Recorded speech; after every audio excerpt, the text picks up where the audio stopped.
Welcome to Get Rich Education. I'm your host, Keith Weinhold. Most people understand that when you rent your real estate to somebody else, that can be profitable for you. But what if instead you rent your money to someone else and their real estate is your collateral? Today on Get Rich Education. MC Laubscher is the host of the Cashflow Ninja podcast and president of Producers Wealth. He is on a mission to help you achieve financial independence and freedom as soon as possible. He achieves this by integrating the infinite banking concept with real estate investments to increase your returns and recapture cash flow that you are not even aware of that you're losing. MC shares the number one strategy of investors in his holistic wealth creation course at yourownbankingsystem.com. Would you like to know the easiest way to create wealth and passive income with real estate? This is Marco Santarelli with Norada Real Estate Investments. Now you can access the best deals without the stress or hassle of having to find, renovate, or manage those properties. We save you time by providing you with passive income investment properties in some of the best U.S. markets. Learn more by downloading your free copy of The Ultimate Guide to Passive Real Estate Investing. There's no obligation and nothing to buy. Simply visit PassiveRealEstateGuide.com and get your free copy today. That's PassiveRealEstateGuide.com. Get Rich Education is brought to you by Ridge Lending Group, Producers Wealth, Norada Real Estate, and Total Control Financial. You're listening to the show that has created more passive income for people than nearly any show in the world. This is the powerful Get Rich Education.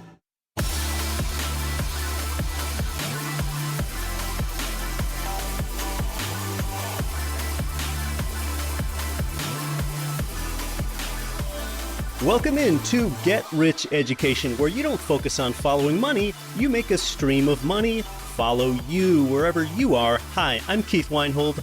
Today, rather than talking about investing in real estate from the equity side like we usually do, we're talking about instead how you act like the bank, provide a loan, and therefore participate on the debt side in a real estate project.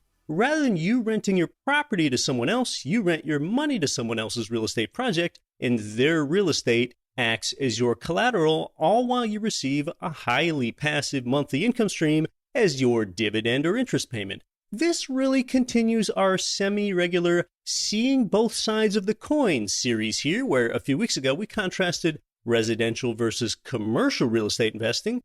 Then more recently, we contrasted active real estate investing 2 weeks ago versus passive real estate investing last week. Well, all of those discussions and distinctions across use types focused on you making a down payment and therefore getting in on the equity side. Well, that's the variable that we're changing today. I'm coming to you from La Jolla, California this week, just outside San Diego. I'm spending the week here for a real estate investing mastermind group. Some of the, key real estate players from across the United States are here to keep up with trends and exchange the best ideas with each other. You might have read in the national news about the natural disaster that took place in my home city recently, and I want to tell you more about that and the real estate investing lessons that you can learn from it next week. Now, when you think about real estate and growing your portfolio, it's pretty likely that you usually think about owning a ton of properties. Most people do that sort of situation normal. When we discuss real estate investing from the debt side and you're making the loan on someone else's real estate, you don't have to manage a physical property. The owner does. You're also hedged against the ups and downs of having to make occasional major capital expenditures. In fact, you're going to have the certainty of knowing what your fixed rate of cash flow yield is before even getting in. Today, we're talking about how you can achieve a cash-on-cash return of more than 10% through private money lending, and that's greater than what you can achieve on turnkey real estate investing in many markets today. That's the upside. The downside is that when you make a loan, you won't benefit from the 5 ways that real estate investors are typically paid. You don't participate in the appreciation, loan paydown, tax benefit, or the inflation profiting, just the cash flow. Well, who might a 10% plus cash return be for then?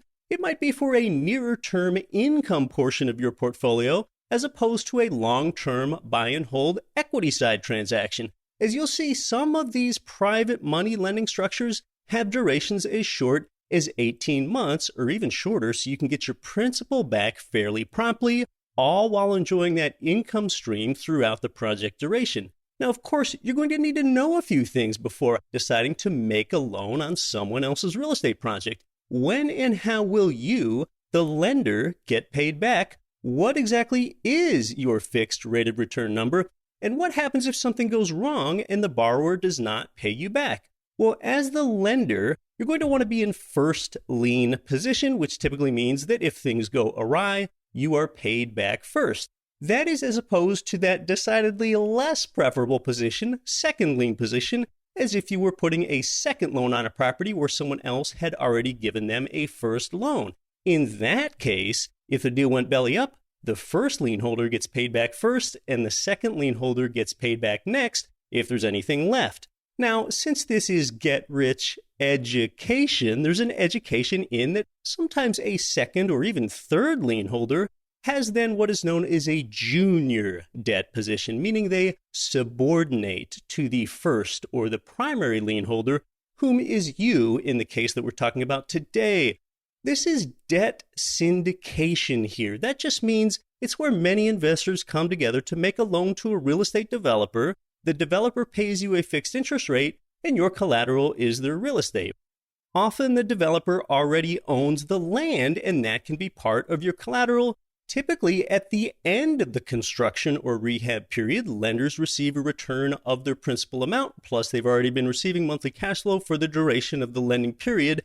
Now, the way that the developer pays off the loan to you can be by either selling it to a retail market like a REIT or a hedge fund or an insurance company, or now that they've added value to the property, they can instead refinance a building and hold on to it as a cash flowing investment themselves. They use the proceeds from their refinance, from the value that they've added to this property, to pay back their lender, you. Now, much like equity side investing, market selection still remains important. So today we're talking about debt investing in one of the safest, highest growth metro areas in the United States, Dallas, Fort Worth, Texas. And it's an area that felt very little pain during the Great Recession of 10 years ago. Now, of course, you don't need to live in Dallas or even Texas to participate. It's just another opportunity to create arbitrage for yourself. If you can create a 10.5% return with private money lending, and it's from money that you've borrowed elsewhere for, say, 5.5%, you're benefiting from the 5% positive spread known as your 5% arbitrage. Today's guest is a returning guest, John Larson of American Real Estate Investments in Dallas. He raises somewhere in the range of $2 to $4 million for each one of these development projects from a group of about 25 to 35 lenders. Now, once I knew that John began to do this a while ago, I found it really interesting. To tell you a personal story that ties into this, back when I first met John at their Dallas headquarters and I was just getting to know him, the cash yields on their Dallas-Fort Worth turnkey properties was heading downward, and the numbers were becoming challenged because in Dallas, property prices were and still are running up faster than rent incomes. I plainly asked John back then, what are you going to do if your turnkey properties no longer cash flow here in Dallas? His answer meant the world to me. He said he'd change markets, and he has. He's in the same geography, and he still does turnkeys, but he's made a substantial pivot into the private money lending market. Back when I was getting to know John, the answer to that question that I did not want to hear is that he would try to sell negatively cash flowing properties. Well, unless that's what someone really wants. Some people don't seek cash flow. John and I have gotten to know each other rather well since then. In fact, earlier this year, he asked me to write the foreword to his first ever book. That was an honor, and I even wrote about that very conversation that I just mentioned in the foreword to his book. So let's talk about private money lending, where you don't rent your property to someone else, but rather your money is rented to them.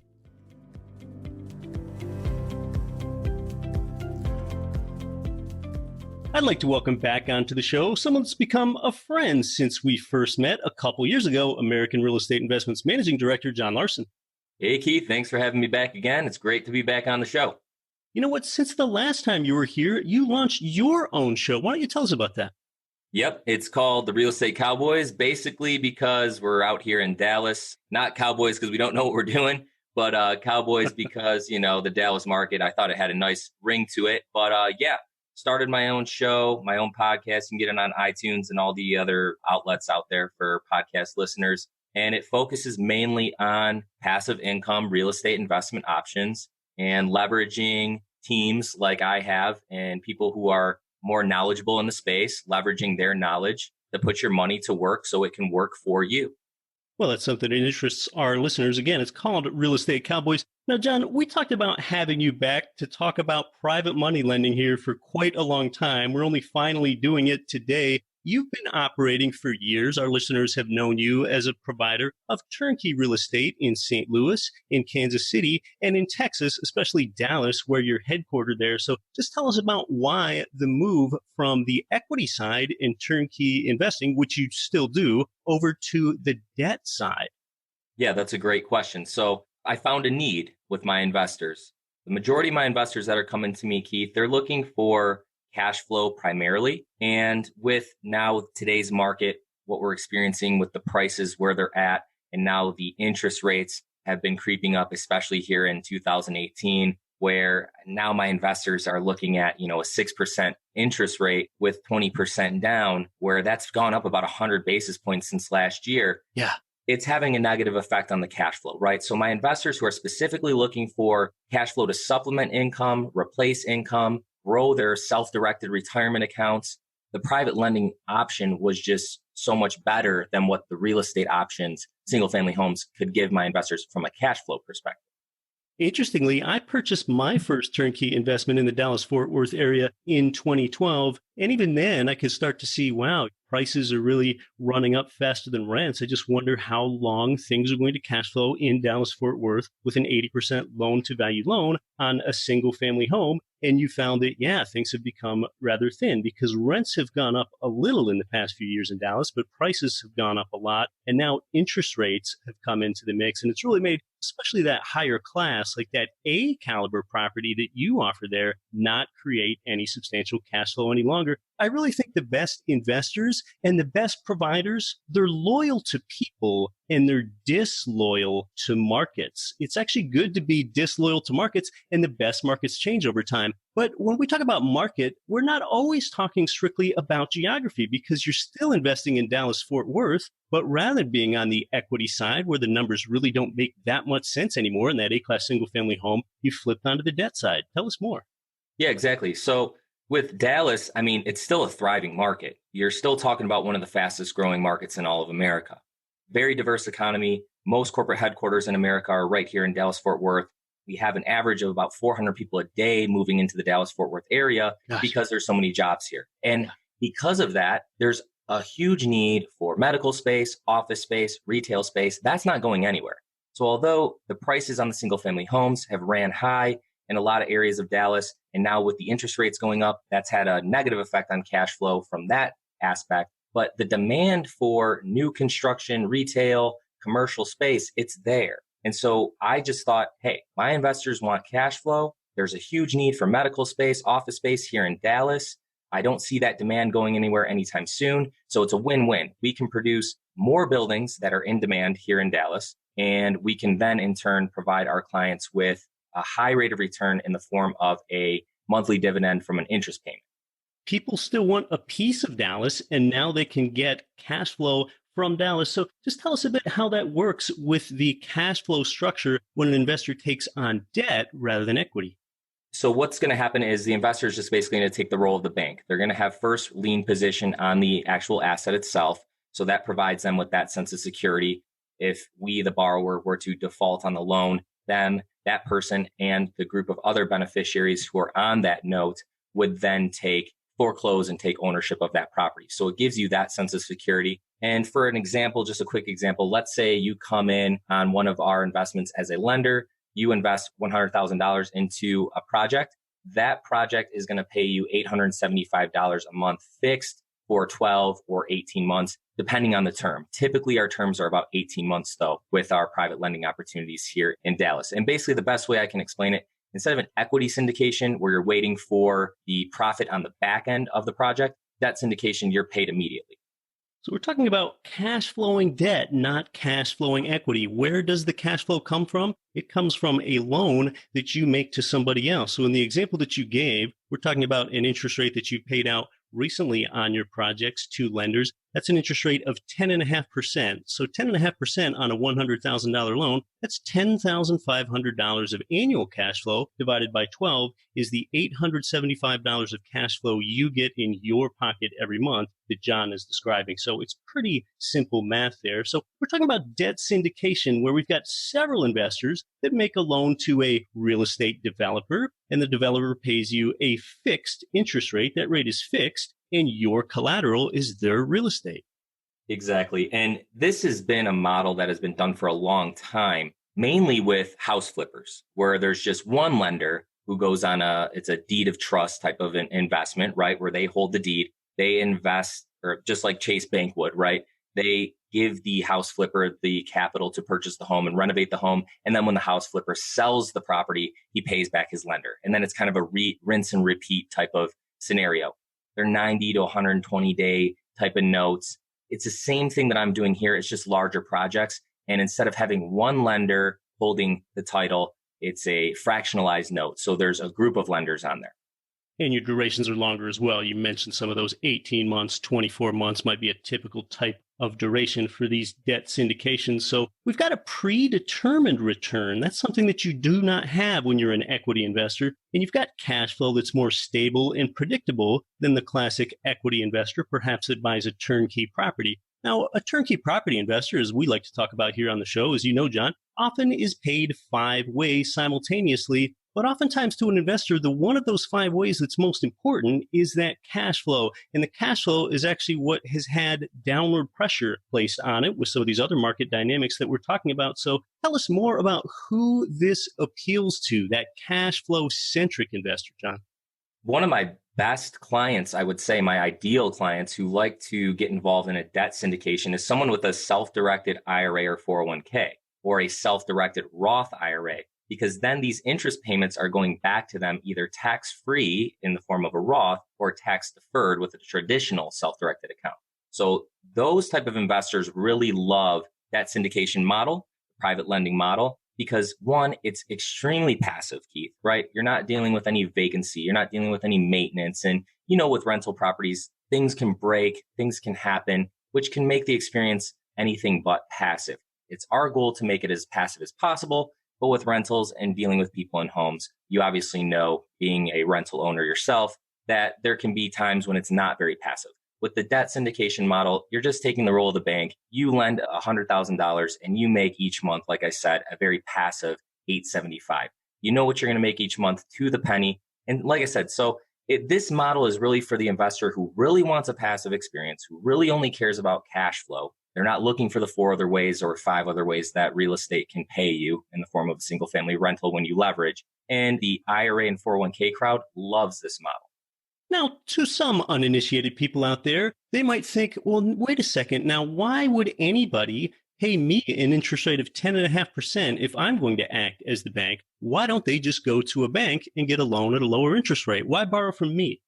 That's a great question. Well, number one, I can get a lot of times 100% financing on some of my deals. One of the past projects that I raised for out in South Lake, Texas, which is one of the most wealthy areas in the entire US, in the wealthiest area of Dallas.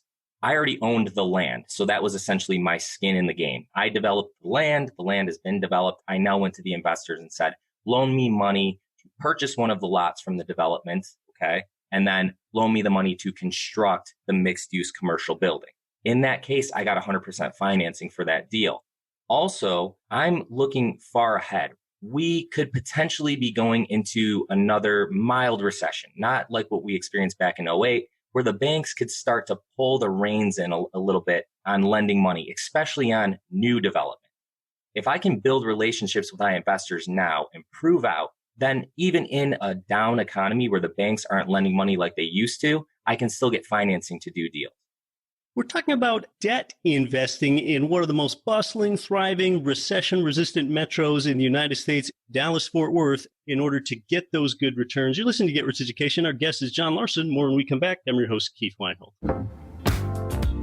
Finally, Total Control Financial gives you checkbook control of your 401k and IRA money to invest in real estate. It's time to get your retirement money into your own checking account, but you've got to avoid the little-known tax that you'll pay with any self-directed IRA.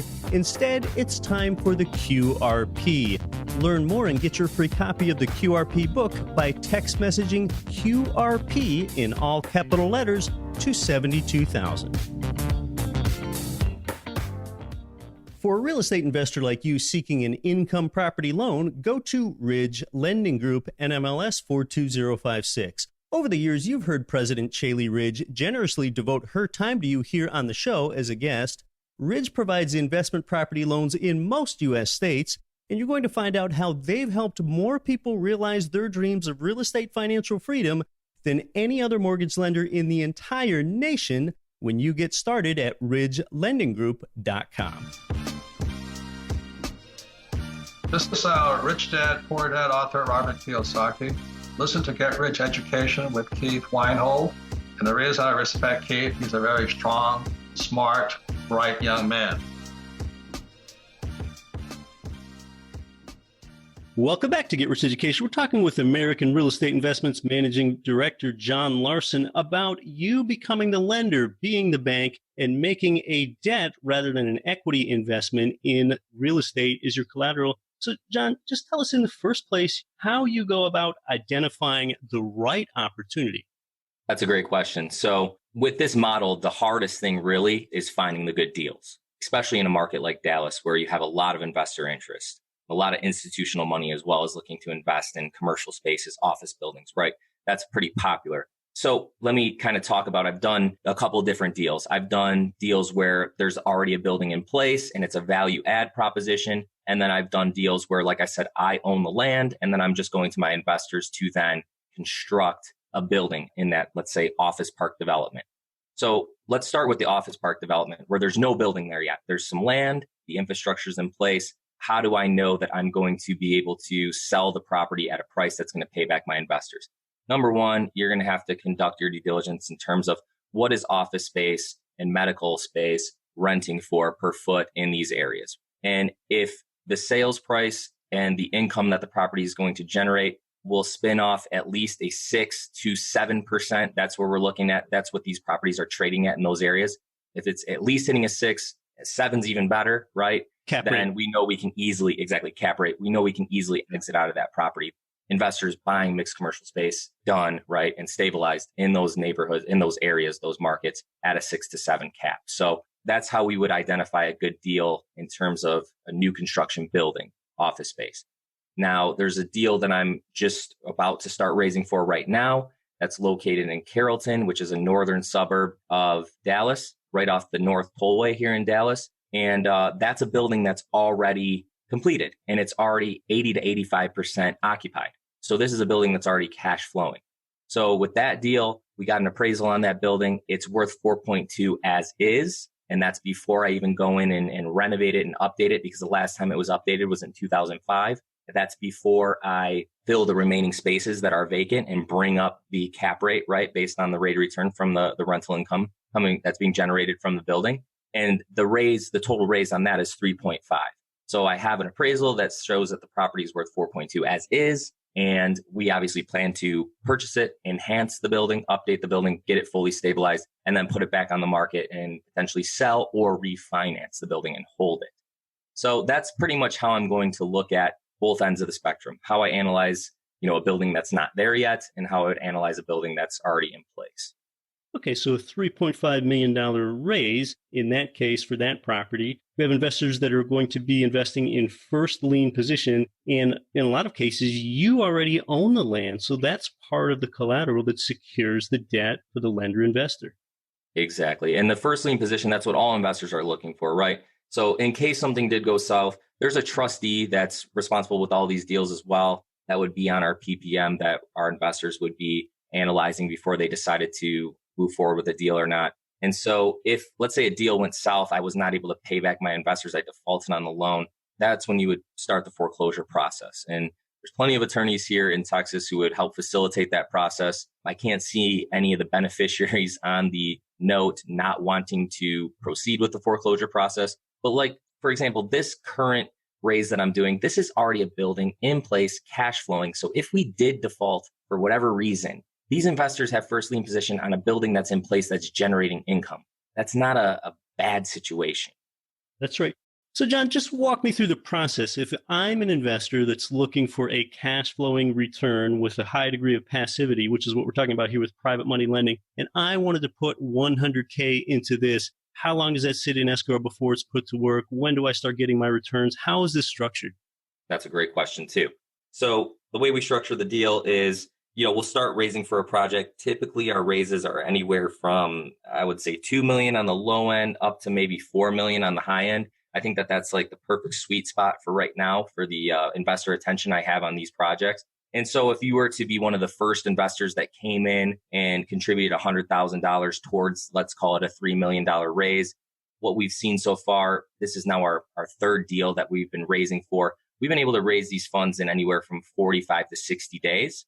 So as soon as the full amount is raised to close on the project, that's when the title company here in Texas is going to close, prepare the deed of trust, list the beneficiaries on the deed of trust with your beneficial interest. So you that put in $100,000 will have a higher beneficial interest than someone that put in 50. And by the way, $50,000 is our minimum investment on these opportunities. But then we've also had investors come in and put $200,000 or $250,000. That would give them a higher beneficial interest in the project. And that's where that multi-level deed of trust is provided to the investors at closing, right? That's their recourse. That's how their loan is collateralized. So the title company is going to perform that transaction. And then at that point, you're going to start receiving your interest payment 30 days after closing. So if you were one of the first guys that came in, your money might sit idle for 90 days. But in most cases, 60 days, you'll start earning your return. And then for those investors that come in, these are the guys that are in the best position when they come in towards the end of a raise, right? Let's say we only have another $100,000 or $200,000 to raise for a project. You come in and contribute 100,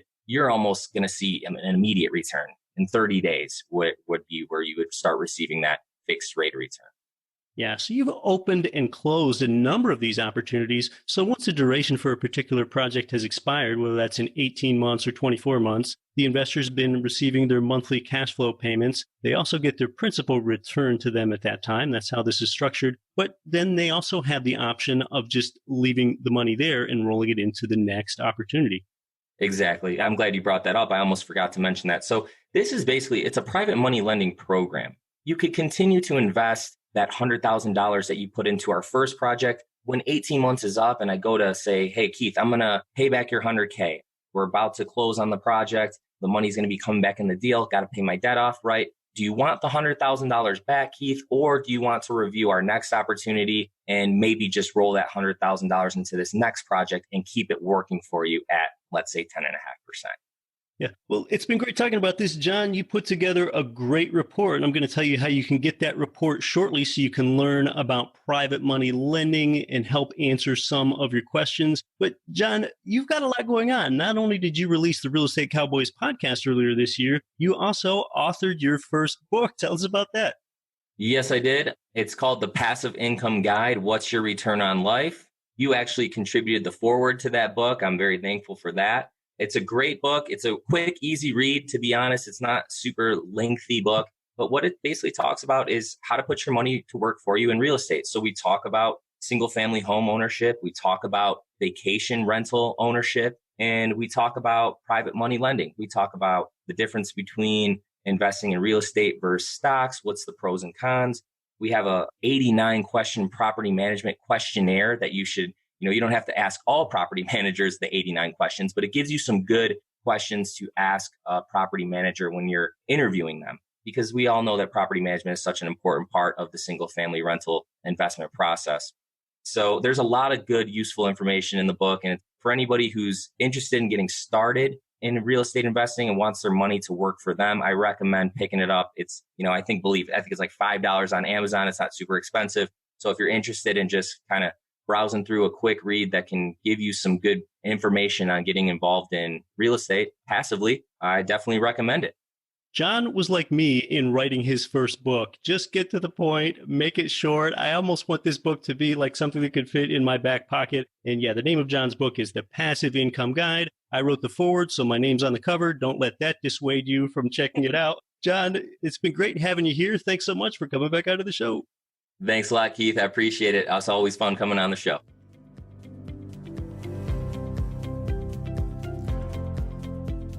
Well, yeah, it's great to have John's energy back on the show. The fact that we didn't discuss this sooner provides the benefit of the fact that he's now had more private money lending projects successfully completed. So ask yourself how this fits in for you. Maybe you have a portion of your real estate investment in equity and a portion in debt, or if you consider having funds tied up for 18 months as liquid enough for you, this is a way to potentially get a good yield on your cash. And there's no limit to what you can contribute. You can put in $2 million if you have it, and he mentioned the $50,000 investment minimum. If you've got a couple $100,000 in a bank account or an IRA and you think the stock market is near the top, this could be a great alternative. Your money is not expected to be out of your hands for too long. There's no property for you to have to manage or tenants that you have to manage. It offers greater passivity than if you're a fee simple investor on the equity side. When you're an equity investor, now you usually benefit from leveraged equity growth from market appreciation most years. Of course, there's no guarantee there. But in debt investing, consider that your collateral has a virtual guarantee of equity growth. How is that? That's because it's forced equity growth as the developer is adding value to the project that you have loaned on. There's a pretty good chance that it could be worth your time in learning more, getting a hold of the report that John and his team has put together for you, and looking at some case studies and examples. And the report is also efficient from their side. This helps answer a lot of investor frequently asked questions for you before you follow up with them. That report's at getricheducation.com/lending. Next week, I'm going to answer your listener questions, including if you're just getting started, should you make your first ever property a piece of out-of-market turnkey real estate, or instead an owner-occupied fourplex right in your own hometown? And so much more the next 2 weeks with a lot of material that you won't hear anywhere else, including where 2 podcast hosts simultaneously challenge my financially free beats debt-free mantra, which is going to make for a great conversation. Until next week, learn more about substantial, predictable, passive, and stable cash flow for yourself with private money lending at getricheducation.com/lending. I'm your host, Keith Weinhold. Don't quit your daydream. Nothing on this show should be considered specific, personal, or professional advice. Please consult an appropriate tax, legal, real estate, financial, or business professional for individualized advice. Opinions of guests are their own. Information is not guaranteed. All investment strategies have the potential for profit or loss. The host is operating on behalf of Get Rich Education, LLC exclusively. As America's third largest city, Chicago, Illinois has big economies of scale for real estate investors. But there are problems with investing in highly taxed, fiscally strapped Illinois. You can beat it when you invest in Chicago land, staying on the Indiana side of the state line. Your property tax on a median Indiana home is less than half that of an Illinois property. Forbes ranks Indiana as one of the top 10 states to do business. With typical rents at $1,250 and purchase prices at $125K, Northwest Indiana numbers work. Learn more and connect with the turnkey provider at getricheducation.com/Chicago. That's getricheducation.com/Chicago. 71% of Americans aren't saving enough for retirement. It's going to get worse as people live longer, and you need to start thinking differently. But you can't lose your time. Real estate is the investment vehicle that's made more ordinary people wealthy than anything else. Keith Weinhold of Get Rich Education is host of one of America's top investing shows, Disrupting Wall Street. He's an international best-selling author, a writer for Rich Dad Advisors, and has been an active income property investor since 2002. He has created thousands in passive monthly income for countless followers, and now he has a free book, The 7 Principles for Creating Wealth in Your Life. Get your copy now at getricheducation.com/book. That's getricheducation.com/book. Because invest in what produces income for you now and later. Sign up now at getricheducation.com/book.